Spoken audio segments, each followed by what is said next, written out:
Doctor بولا Mrs ملک آپ کے شوہر کا بہت بری طرح ایکسیڈنٹ ہوا ہے جس میں ان کے سر پر شدید چوٹ آئی ہے۔ وہ اس وقت آئی سی یو میں ہے۔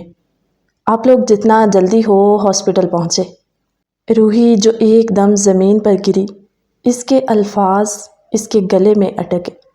نفیسہ بیگم، ملک حسن جو روحی سے بار بار پوچھ رہے تھے کہ روحی کچھ تو بولو کہ کیا ہوا اسفن کو، میرا بچہ ٹھیک تو ہے؟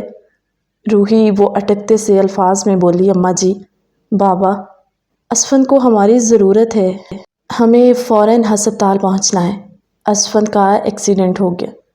ادھر سونیا جس کا آخری مہینہ چل رہا تھا، وہ ایک دم صوفے سے کھڑی ہوئی اور چکرا کر پھر صوفے پر گر گئی۔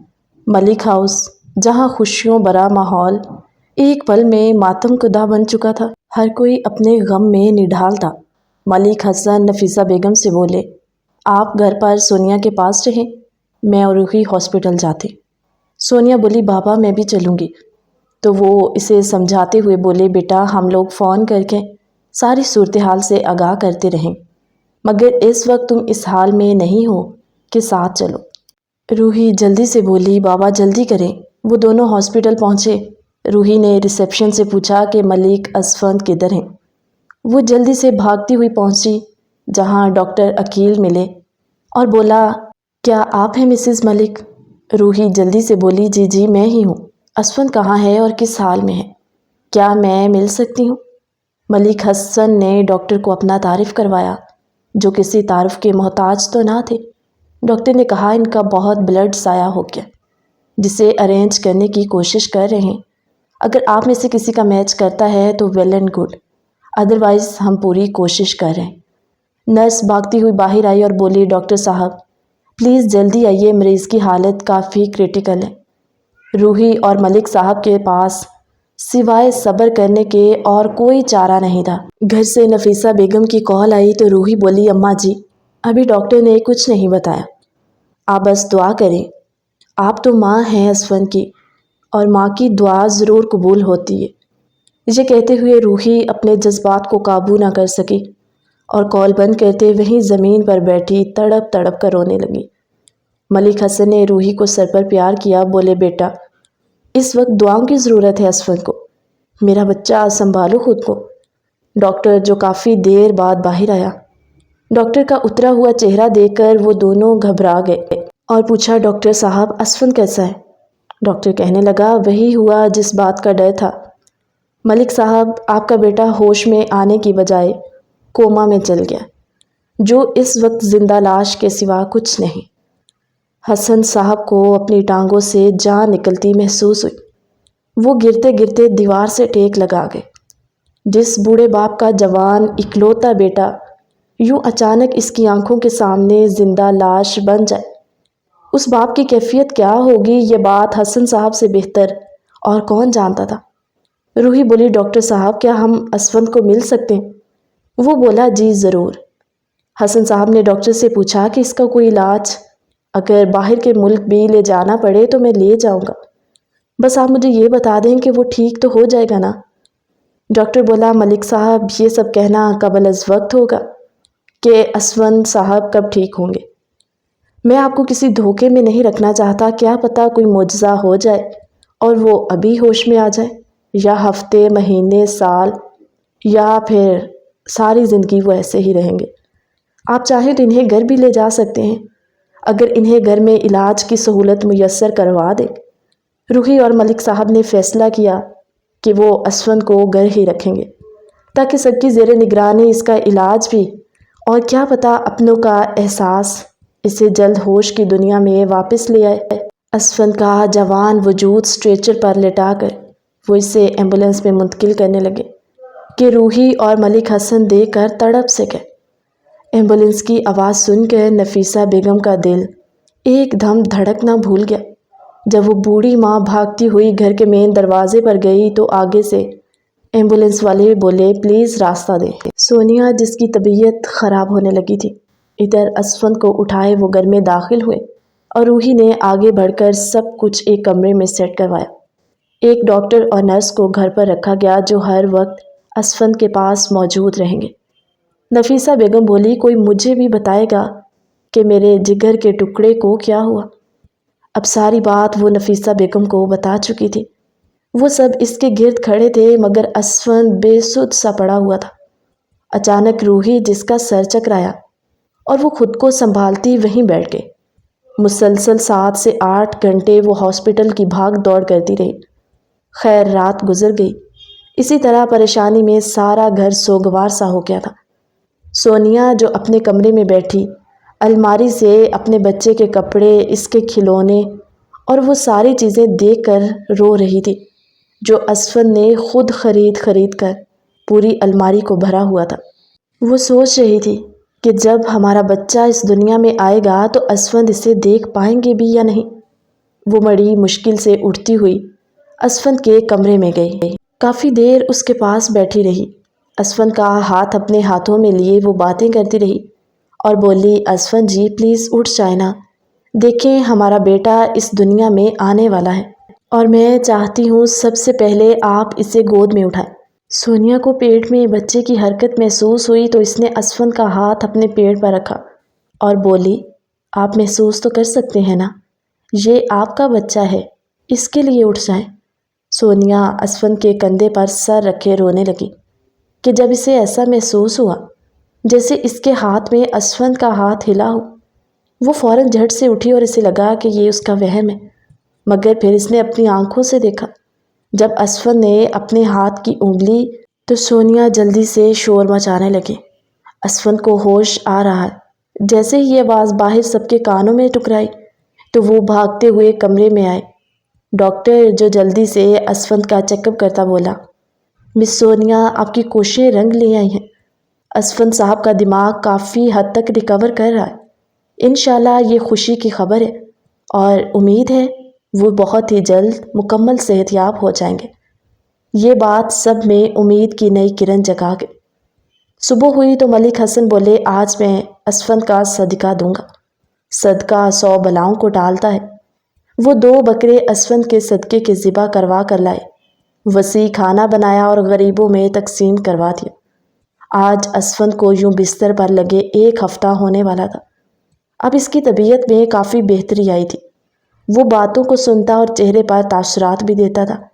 روحی جس کی طبیعت میں بوجھل پن اور چڑچڑا پن زیادہ آنے لگا تھا، آج وہ اسفند کے پاس ہی کھڑی اس سے باتیں کر رہی تھی کہ جب اسفند نے اپنی پلکیں جھپکیں اور شاید آج وہ آنکھیں کھولنے کی کوشش کر رہا تھا۔ روحی نے اسفند کا ماتھا چوما اور بولا، اسفند آپ بہت ہمت والے ہیں، پلیز کوشش کریں، حوصلہ مت ہارے، دیکھیں پورے گھر کی حالت اجڑ سی گئی ہے، آپ کے بغیر سب ادھورا ہے اسفند، ہمارا بچہ دنیا میں آنے والا ہے، میں نہیں چاہتی وہ دنیا میں آئے اور آپ اس کو اس حالت میں دیکھیں، ابھی ہم نے بہت کچھ ساتھ دیکھنا ہے، پلیز اسفند۔ وہ اسفند کا ہاتھ تھامے اس کے چہرے کی طرف دیکھتی ہوئی رو رہی تھی۔ ادھر سے سونیا اور نفیسہ بیگم بھی کمرے میں آ گئے۔ ملک حسن جو بیچارے اکیلے بزنس کو ہینڈل کر رہے تھے، جو اب ان کے بس کی بات نہیں تھی۔ سونیا کمرے میں آئی اور بولی، اسفند جی آج میں ہاسپٹل جا رہی ہوں، ہمارا بچہ آج دنیا میں آئے گا اور یہ خوشی آپ کے بغیر ادھوری ہے۔ سونیا کی آنکھوں سے آنسو جاری ہو گئے کہ جب اسفند نے آہستہ آہستہ آنکھیں کھولیں۔ پورے 10 دن بعد آج اسفند نے پہلی بار اپنی آنکھیں کھولی تھی۔ شاید وہ اپنی اولاد کو دیکھنے کے لیے تڑپ رہا تھا۔ ڈاکٹر جس نے جلدی سے اسفند کا چیک اپ کیا اور بولا، مبارک ہو آپ سب کو، ملک اسفند اب تقریباً خطرے سے باہر ہے، انشاءاللہ یہ اگلے 1 یا 2 دن میں اپنے پیروں پر بھی کھڑے ہو جائیں گے۔ یہ وہ خبر تھی جسے سننے کو سب کے کان ترس گئے تھے۔ نفیسہ بیگم نے ملک حسن کو کال کی اور بولی، ملک صاحب مبارک ہو، آپ کے بیٹے کو اللہ نے دوسری زندگی بخشی ہے، آج اسفند نے اپنی آنکھیں کھولی اور اب وہ خطرے سے باہر ہے۔ شام کو سونیا کی ڈلیوری ہونی تھی، اسے بھی اب سکون ملا تھا۔ اسفند جو کچھ دیر رک کر بولنے لگا، سب کی طرف دیکھ رہا تھا اور سونیا سے بولا، مجھے معاف کر دینا، اس وقت تمہارے ساتھ نہیں جا رہا۔ سونیا اسفند کے ساتھ لگی، اس کا ہاتھ چوما اور بولی، اماں جی، بابا اور روحی جی ہے نا میرے ساتھ، آپ فکر نہ کریں، اللہ نے چاہا تو سب ٹھیک ہو جائے گا۔ وہ جو خود کم عمر سی تھی اور دل میں ڈری ہوئی تھی۔ اوپر سے وہ اسفند کے سامنے بہادر بنی ہوئی تھی۔ شام کو ملک حسن اور نفیسہ، روحی سب سونیا کے ساتھ ہاسپٹل گئے تھے۔ گھر پر اسفند کی بہن رمشا آئی تھی جو اسفند کے پاس موجود تھی۔ سونیا جو ہاسپٹل میں روحی سے بولی، روحی جی میں جانتی ہوں آپ کا دل بہت بڑا ہے، اگر کبھی میری کوئی بات بری لگی ہو تو مجھے معاف کر دینا، زندگی موت اللہ کے ہاتھ میں ہے، مجھے کچھ ہو جائے تو یہ بچہ آپ کا ہے، آپ اسے کبھی ماں کی کمی محسوس مت ہونے دیجیے گا۔ روحی کا دل موم کی طرح پگھلا، وہ جھٹ سے سونیا کو گلے سے لگا گئی اور بولی، میرے دل میں تمہارے لیے کوئی نفرت نہیں سونیا، اور اللہ تمہیں صحت دے، کچھ نہیں ہوگا تمہیں، پتہ ہے ہمارا بچہ بڑا خوش نصیب ہوگا جسے دو دو ماؤں کا پیار ملے گا۔ سونیا کو آپریشن تھیٹر میں لے جایا گیا۔ کافی وقت گزر گیا، سب باہر بے صبری سے انتظار کر رہے تھے جب اندر سے ننھے سے بچے کے رونے کی آواز آئی۔ سب کے چہروں پر خوشی کی لہر دوڑی۔ کچھ دیر بعد نرس بچہ گود میں لیے اسے باہر لے آئی اور بولی، مبارک ہو، ماشاءاللہ بیٹا ہوا ہے۔ ملک حسن جو وہیں زمین پر سجدہ ریز ہو گئے۔ نفیسہ بیگم کی آنکھوں میں آنسو تھے جو تھمنے کا نام نہیں لے رہے تھے۔ روحی نے آگے بڑھ کے کانپتے ہاتھوں سے بچے کو گود میں لیا اور آج اسے ایسا لگا کہ اس کی سونی گود ہری ہو گئی ہے۔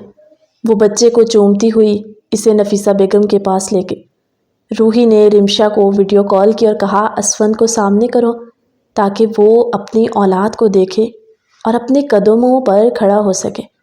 اسفند ہلکی سی ٹیک لگائے بیٹھا تھا، سر پر اس کے ابھی بھی پٹی بندھی ہوئی تھی۔ جیسے ہی روحی نے اس کے سامنے اس کا بیٹا کیا، اسفند کا جی چاہا کہ وہ اڑ کر اس کے پاس آ جائے اور اسے سینے سے لگا لے۔ وہ سر پر ہاتھ رکھتا سیدھا ہوا کہ جب بچے کے رونے کی آواز سن کر وہ مزید بے چین ہوا اور بولا، روحی سونیا کیسی ہے؟ روحی کہنے لگی، ابھی وہ بے ہوش ہے، آپریشن ہوا ہے، جیسے ہی ہوش میں آتی ہے میں آپ کی بات کرواتی ہوں۔ کال بند ہوئی۔ اسفند بے چین سا ہو گیا اور بار بار اپنے قدموں پر کھڑا ہونے کی کوشش کرتا رہا۔ اسے تھا کہ وہ کسی طرح ہاسپٹل پہنچ جائے کیونکہ ابھی 2 دن سونیا نے اور رکنا تھا ہاسپٹل، تو اس کا صبر جواب دے جاتا۔ نرس بولی، آپ ویل چیئر کا یوز کریں، جتنی احتیاط کریں گے اتنا ہی فائدہ ہوگا۔ اسفند رمشا کے ساتھ ہاسپٹل جانے لگا۔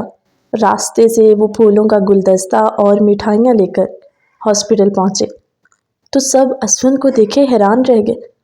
پورے ہاسپٹل میں مٹھائی بٹوائی۔ حسن صاحب اپنے پوتے کو اٹھائے اسفند کی گود میں ڈال کر کہنے لگے، بیٹا، اولاد یہ چیز ہوتی ہے اور تم میں ہماری جان بستی ہے۔ سونیا کو ہوش آیا تو وہ اسفند کو دیکھے خوشی کے مارے آنکھوں سے آنسو بہانے لگی۔ آج کا دن ان سب کے لیے بہت خوشی کا دن تھا۔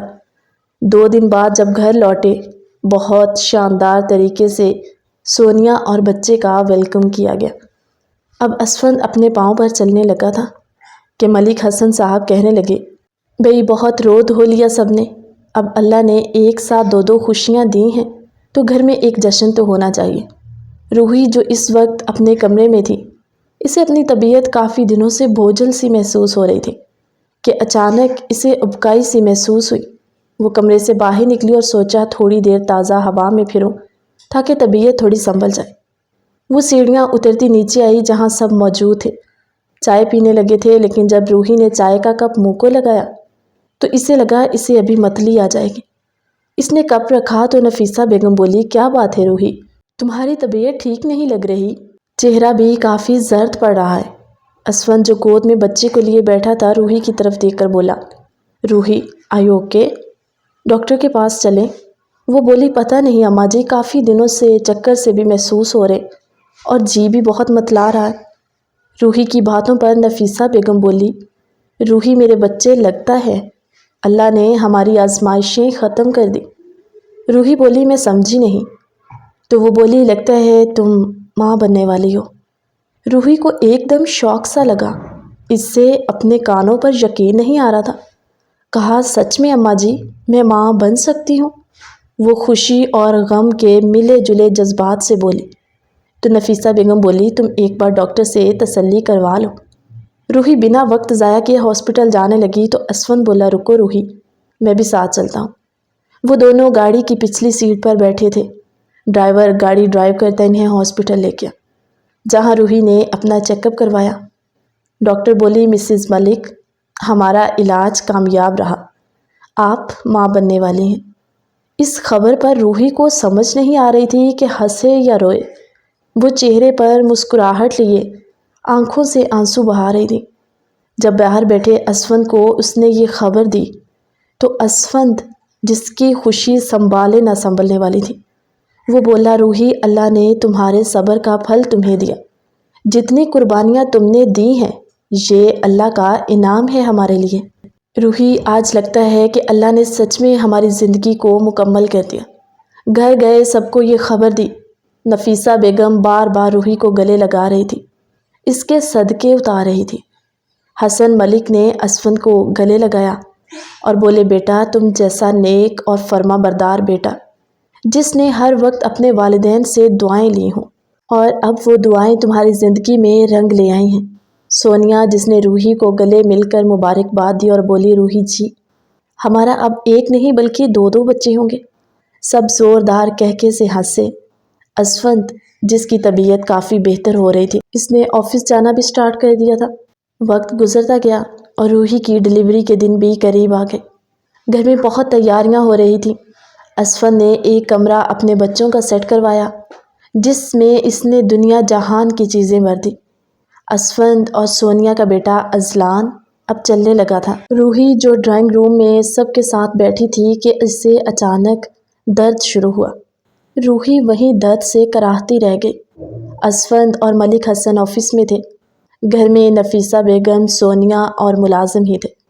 سونیا جلدی سے روحی کو سنبھالنے لگی اور ڈرائیور سے کہا کہ گاڑی نکالو۔ نفیسہ بیگم اور سونیا روحی کو ہاسپٹل لے کے پہنچی۔ اسفند کو بھی اطلاع کر دی گئی۔ روحی کے جانے سے پہلے اسفند ہاسپٹل پہنچ چکا تھا۔ روحی، جو کسی بھی قسم کا رسک نہیں لینا چاہتی تھی، اس لیے اس نے ڈاکٹر سے آپریشن کروا دیا۔ آپریشن کے وقت روحی کو بلڈ کی ضرورت تھی۔ نیگیٹو گروپ تھا جو آسانی سے ملتا نہیں تھا۔ اسفند پریشان ہوا، لیکن سیم بلڈ گروپ سونیا کا تھا۔ سونیا نے روحی کو بلڈ ڈونیٹ کیا۔ آپریشن کامیاب رہا اور روحی نے ٹوئنز بچوں کو جنم دیا، ایک بیٹا تھا اور ایک بیٹی۔ اسفند، جو ہاسپٹل کے سٹاف میں پیسے بانٹ رہا تھا، ان سب کی خوشی کا تو جیسے کوئی ٹھکانہ نہ رہا۔ ایک بچہ سونیا کے گود میں تھا اور دوسرا اسفند کی۔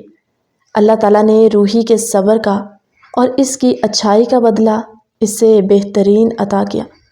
آج جب روحی کو ہاسپٹل سے چھٹی ملی تو وہ لوگ گھر آئے۔ ملک ہاؤس میں خوشیوں کے شادیانے گونج اٹھے۔ تو ناظرین، کیسی لگی ہماری سٹوری؟ کمنٹ سیکشن میں اپنی قیمتی رائے کا اظہار ضرور کیجیے گا۔ اگلی ویڈیو تک کے لیے اللہ حافظ۔